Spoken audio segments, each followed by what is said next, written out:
नमस्कार बच्चों। तो बच्चों, हम आरंभिक नगर वाला जो हमारा अध्याय चल रहा था उसका हम दूसरा भाग लेकर के उपस्थित हैं। अब हम आरंभिक नगर का जो बाकी का बचा हुआ हिस्सा था अब हम उसको इस वीडियो में करेंगे।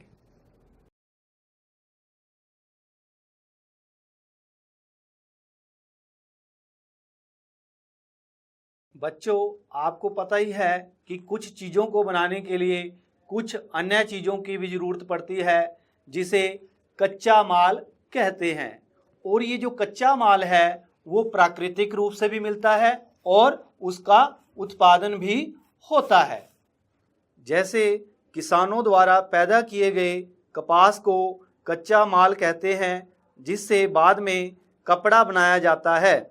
लेकिन तांबा, लोहा, सोना, चांदी जैसे बहुमूल्य पदार्थों को वे दूर दूर से लेकर आते थे। जैसे तांबे का आयात राजस्थान की जो तांबे की खानें होती थी खेतड़ी में, वहाँ से मंगवाया जाता था। ओमान से भी तांबे का आयात होता था। ओमान एक देश का नाम है। टिन का आयात आधुनिक ईरान से होता था। सोने का आयात आधुनिक कर्नाटक से होता था और बहुमूल्य पत्थर गुजरात, ईरान और अफगानिस्तान से मंगवाया जाता था। हमने देखा कि वहाँ रहने वाले लोग शिल्पकारी का काम कर रहे हैं, अलग अलग हथियार बना रहे हैं, आभूषण बना रहे हैं। वे सभी पैसा तो कमा रहे हैं पर खाने के लिए किसी चीज़ का उत्पादन नहीं कर रहे। अब हम ये देखेंगे कि जो लोग नगरों में रह रहे थे उनके लिए भोजन की व्यवस्था कैसे होती थी।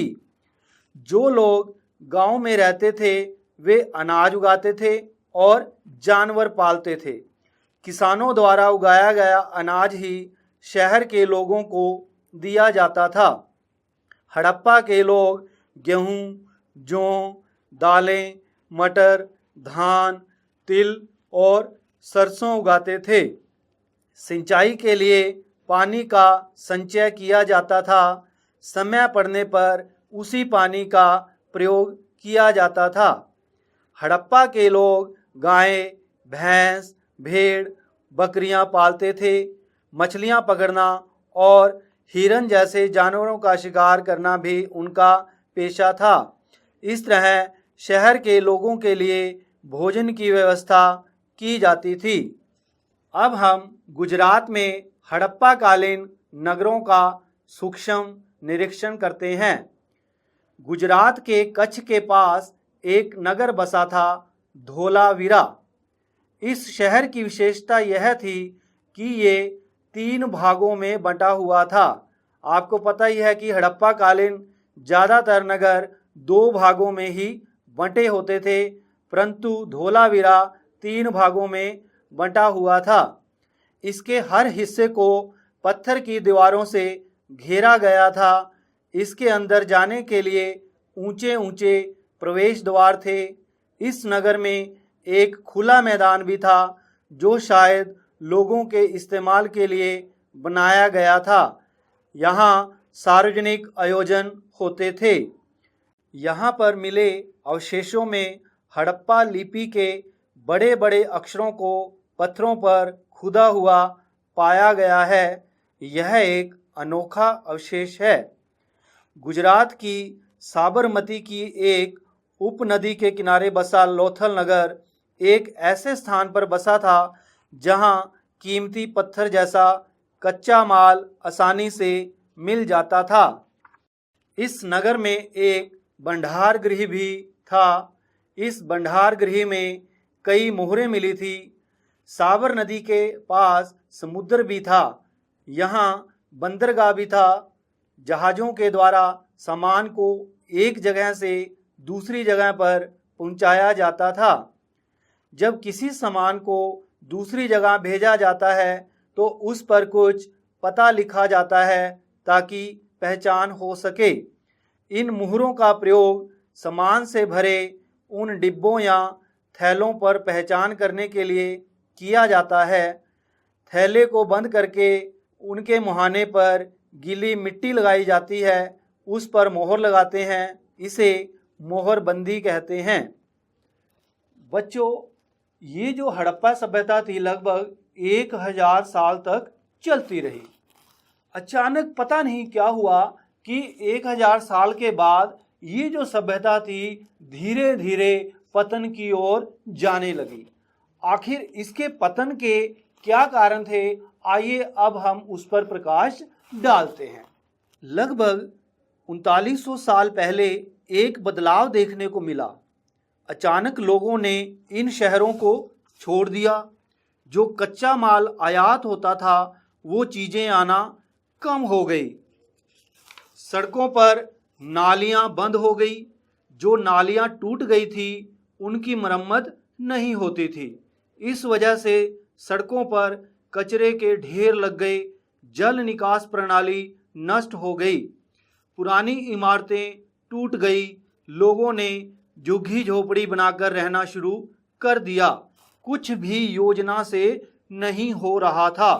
ऐसा लग रहा था कि लोगों ने रहना बंद कर दिया है। कुछ लोग बताते हैं कि तालाब और नदियां सूख गई थी, जिस कारण लोगों का रहना मुश्किल हो गया था। कुछ लोग बताते हैं बाढ़ आ गई थी, जिस कारण लोगों को अपना घर छोड़ना पड़ा था। जंगलों का विनाश हो गया था। ईंटें बनाने के लिए लकड़ी की जरूरत होती है, परंतु ईंधन ना होने के कारण उन्हें सब छोड़ना पड़ा। शासकों का नियंत्रण समाप्त हो गया था। इसकी वजह से युद्ध जैसे हालात बने होंगे। आधुनिक पाकिस्तान के सिंध और पंजाब की बस्तियां उजड़ गई थी। लोग नई जगह पर जाकर रहने लगे थे। इसके लगभग 1400 साल बाद नए नगरों का विकास हुआ। तो देखा बच्चों आपने किस तरह हड़प्पा की सभ्यता का विकास हुआ और इतनी योजना के साथ विकसित एक बड़ी सभ्यता आज अपनी पहचान खो बैठी है। जिस तरह से इस शहर को बनाया गया था उस समय में ये अपने आप में अद्भुत है। साधनों का अभाव, ज्ञान का अभाव होते हुए भी इस तरह किसी सभ्यता को विकसित करना बहुत बड़ी बात है। इसी तरह की पुराने अवशेष या पुरानी इमारतों को देखकर हमें उसके बारे में जानने की उत्सुकता होती है।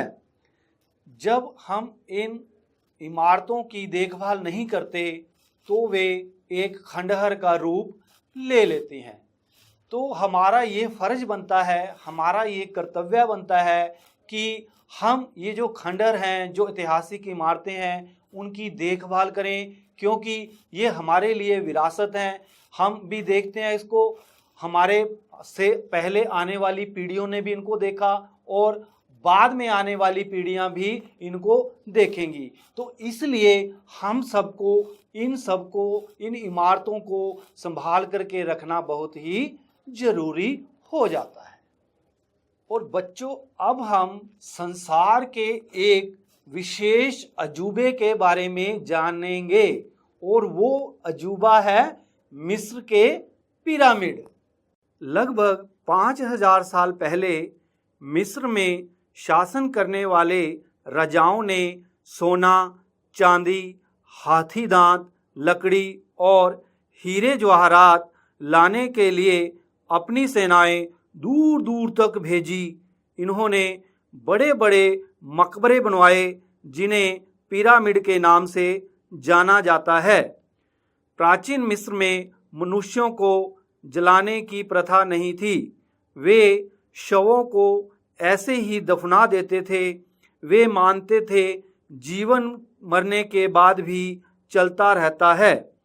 राजाओं के मरने पर उनके शवों को इन्हीं पिरामिडों में दफनाकर सुरक्षित रखा जाता था।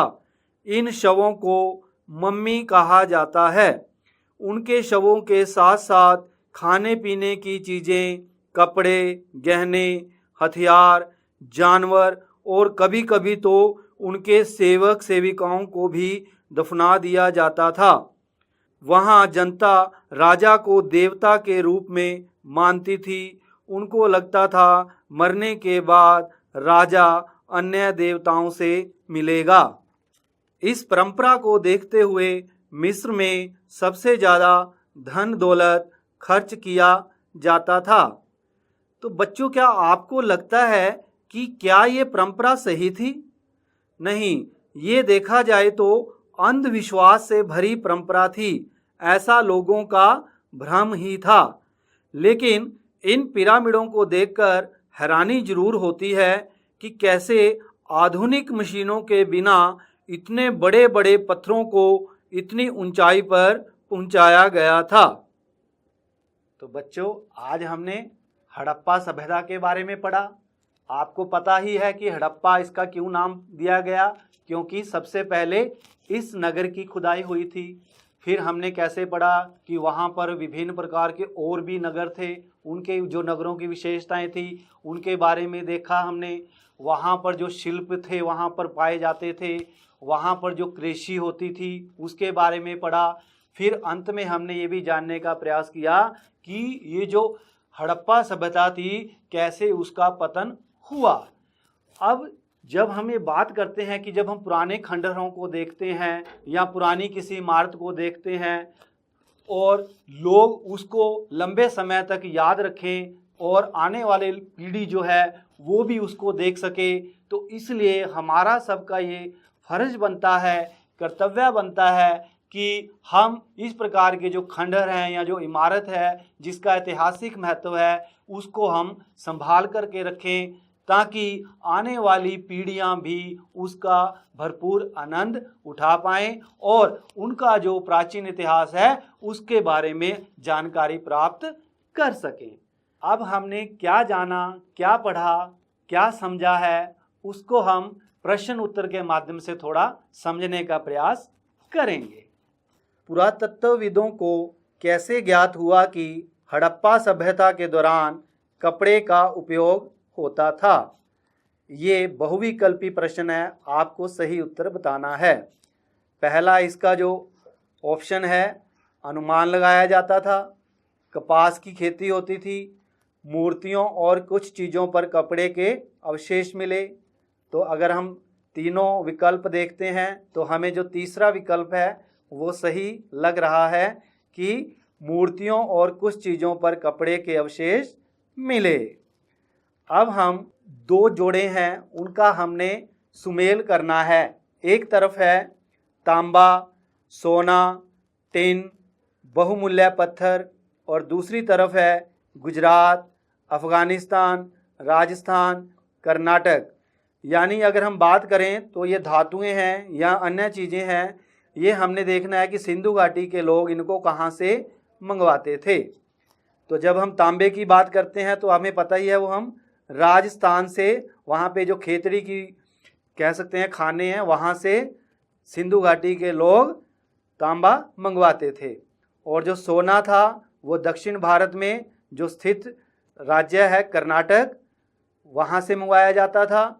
और जो टिन है वो एक देश है अफ़गानिस्तान, वहाँ से मंगवाया जाता था। और जो बहुमूल्य पत्थर हैं वो पास में से ही जो गुजरात का समुद्री तट था वहाँ से मंगवाया जाता था। अब फिर एक बहुविकल्पी प्रश्न है, हड़प्पा के लोगों के लिए धातुएं, लेखन, पहिया और हल क्यों महत्वपूर्ण थे? पहला ऑप्शन है आभूषण और औजार बनाने के लिए, लिपिक मुहरों पर लिखते थे, सामान ले जाने और खेती करने के लिए। तो अगर हम बात करें तो ये सारी चीज़ें ही होती थी। तो इसका मतलब जो चौथा विकल्प है उपरोक्त सभी, तो ये आंसर सही है। आइए अब हम चर्चा करें। अब कुछ सवालों का जवाब देने के बाद उन पर चर्चा करके अपने विचार बताएं। इस अध्याय में टेराकोटा से बने खिलौनों की सही सूची बताओ। हल, पहिए की गाड़ी और मिट्टी के जानवर। नंबर 2 बल्ला, मिट्टी के बर्तन। नंबर 3 मूर्ति, फूलदान और बाट। तो अगर हम बात करें तो हमें जो पहले वाला नंबर 1 है का ऑप्शन है वो सही लग रहा है। हल, पहिए की गाड़ी और मिट्टी के जानवर जो थे वो टेराकोटा से बने हुए खिलौने होते थे। अगला प्रश्न है, हड़प्पा के लोगों की भोजन सामग्री की सूची बनाओ। आज इनमें से तुम क्या क्या खाते हो? निम्नलिखित सूचियों में से सही सूची को चिन्हित करें। तो 3 सूचियां दी गई हैं, सूची का, सूची ख और सूची गा। सूची का में दिया गया है गेहूं, जौ, दालें, मटर, धान, तिल, चावल और सरसों। और सूची खा में गेहूं, मटर, घी, ब्रेड, अचार, मांस, तिल और सरसों। और सूची गा में गेहूं, जौ, अंडे, पास्ता, राई, चना और सरसों। तो अगर हम बात करें तो हमारा जो उत्तर होगा वो सूची का होगा, क्योंकि गेहूं, जौ, दालें, मटर, धान, तिल, चावल और सरसों हड़प्पा के लोगों के भोजन की सामग्री में शामिल किया जाता था। आज के समय में भी हम इन सभी चीज़ों का इस्तेमाल करते हैं। इनमें से गेहूं, दालें, मटर और चावल को तो सभी लोग इस्तेमाल करते हैं। आओ करके देखें। अपने शहर या गांव की 3 महत्वपूर्ण इमारतों का ब्यौरा दो। क्या वे बस्ती के महत्वपूर्ण इलाके में बनी हैं? इन इमारतों का उपयोग किस लिए किया जाता है? बच्चों, अपने शहर की कोई 3 इमारतों के बारे में बात करें। आपको बताना है वे कहाँ हैं और उनका क्या क्या उपयोग है। आज हम जिस शहर की 3 इमारतों का जिक्र करेंगे उसे नवाबों का शहर कहते हैं। शायद आपको ये जानकर अंदाज़ा लग गया होगा कि हम किस शहर की बात कर रहे हैं। इस शहर की पहली इमारत को देखकर पहचानो और बताओ। इस इमारत का नाम बताओ। क्या है ये? संग्रहालय है, साइंस सिटी है या नेशनल पार्क है? हाँ, ये साइंस सिटी है। ये कहाँ स्थित है? मीरगंज, पीरगंज या अलीगंज? हाँ, ये कहाँ है? अलीगंज में स्थित है। इसका क्या क्या उपयोग है? पुस्तक पढ़ने के लिए, विज्ञान और ब्रह्मांड की जानकारी के लिए या घूमने के लिए? बिल्कुल सही बताया आपने, ये विज्ञान और ब्रह्मांड की जानकारी के लिए है। इस शहर की दूसरी इमारत को जानें। चित्र में ये क्या है? यह लखनऊ का प्रसिद्ध और सही ऑप्शन बताएं। मीनार है, घंटाघर है या कुतुब मीनार है? बिल्कुल सही, ये लखनऊ का घंटाघर है। यह भारत का सबसे खालिस्तान है, आपने बताना है। सबसे घंटाघर है, ऊंचा है, छोटा है या पतला है? हाँ, ये भारत का सबसे ऊंचा घंटाघर है। इसकी ऊंचाई खालिस्तान मीटर है। कुछ आपको ऑप्शन दे रहे हैं, 215 मीटर है, 224 मीटर है या 221 मीटर है? हाँ, इसकी ऊंचाई 221 मीटर है। लखनऊ शहर की तीसरी इमारत को देखते हैं। इस इमारत का क्या नाम है? चलो ऑप्शन देते हैं। इमामबाड़ा, मस्जिद, दरगाह। हाँ, ये इमामबाड़ा है। इसको बड़ा इमामबाड़ा के नाम से भी जाना जाता है। ये तीनों इमारत ऐतिहासिक स्थल हैं जिनको देखने दूर से लोग आते हैं। लखनऊ उत्तर प्रदेश की राजधानी भी है। तो बच्चों, आपको हड़प्पा की कहानी और उसके जो अभ्यास के प्रश्न हैं वो समझ आए होंगे। आपका बहुत बहुत धन्यवाद।